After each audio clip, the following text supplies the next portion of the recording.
আসসালামু আলাইকুম। আমার বলার কোনো ভাষা নেই, কিভাবে শুরু করব সেটা বুঝতে পারছি না। আমার মতো সারা দেশের লোক আজকে হতবাক। এরকম একটা কাণ্ড হতে পারে আমরা কেউ কল্পনা করিনি, কারো ধারণার মধ্যে ছিল না। কিন্তু এই অবিশ্বাস্য জিনিস আমাদেরকে হঠাৎ করে গ্রহণ করতে হয়েছে। মাইলস্টোন স্কুল অ্যান্ড কলেজের যে দুর্ঘটনা, প্রশিক্ষণ বিমান বিধ্বস্ত হয়ে এই কচি শিশুদের উপরে ঝাঁপিয়ে পড়ল,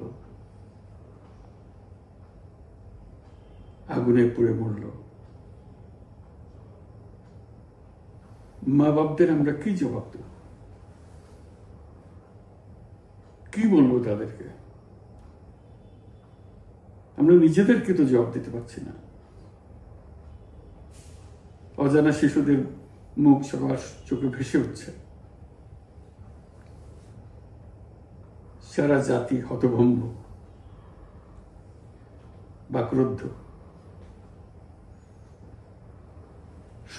শোকাহত বললে খুব কম বলা হবে। এই দুর্ঘটনার রেশ এখনো কাটেনি। এখনো লাশ আসছে হাসপাতালে, এখনো হাসপাতালে মারা যাচ্ছে। মা বাবা এখনো খোঁজ নিচ্ছে আমার সন্তান কোথায়, তাকে আর কোনোদিন চেনা যাবে কিনা। যাদের লাশ দেখছি তার মধ্যে আমার সন্তান আছে কিনা পৃথক করার তো কোনো উপায় নেই। এরা আমাদের সবারই সন্তান, হঠাৎ করে চিরদিনের জন্য চলে গেল।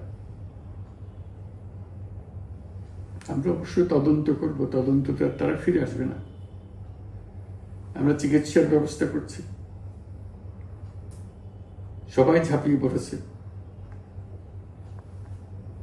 সকল হাসপাতাল, সকল মানুষ ছুটে আসছে।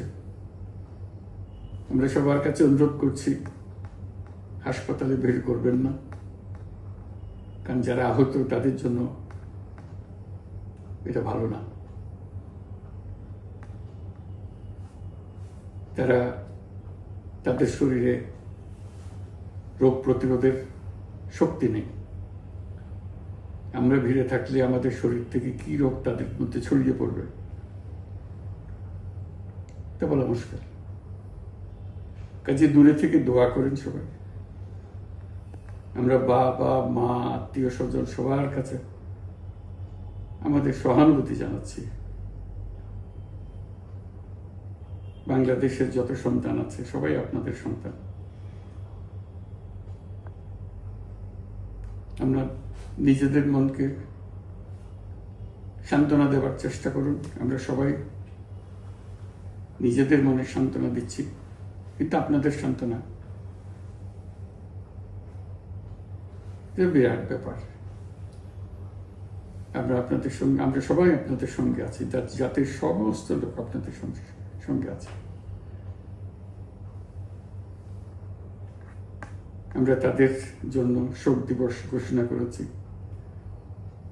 আগামীকাল শোক দিবস, আমরা সবাই মিলে তাদের কথা স্মরণ করব, তাদের আত্মার শান্তি কামনা করব। আজকে থেকে সবাই তাদের আত্মার জন্য, তাদের রুহের জন্য মাগফিরাত কামনা করব। আল্লাহ আপনাদেরকে শান্তি দিন। আমাদের জাতির সবাইকে, যারা এই দুর্ঘটনায় বিধ্বস্ত, সবাইকে আল্লাহ শান্তি দেন। তাদের জন্য দেশবাসী সবাই আমরা দোয়া করছি। আল্লাহ এই শিশুদের জান্নাতবাসী করে। খুদা হাফেজ।